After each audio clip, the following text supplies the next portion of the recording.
اے پروردگار، میں نے اپنی اولاد ایک وادی میں جہاں کھیتی نہیں تیرے عزت و ادب والے گھر کے پاس لا بسائی ہے۔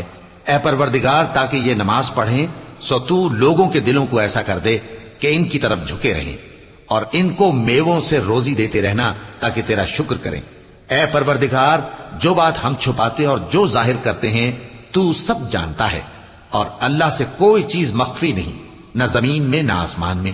اللہ کا شکر ہے جس نے مجھ کو بڑی عمر میں اسماعیل اور اسحاق بخشے، بے شک میرا پروردگار دعا سننے والا ہے۔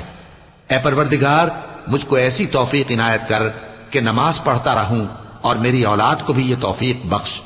اے پروردگار، میری دعا قبول فرما۔ اے پروردگار، حساب کتاب کے دن میری اور میرے ماں باپ کی اور مومنوں کی مغفرت کیجو، اور مومنوں یہ نہ سمجھنا کہ یہ ظالم جو کام کر رہے ہیں اللہ ان سے بے خبر ہے، وہ ان کو اس دن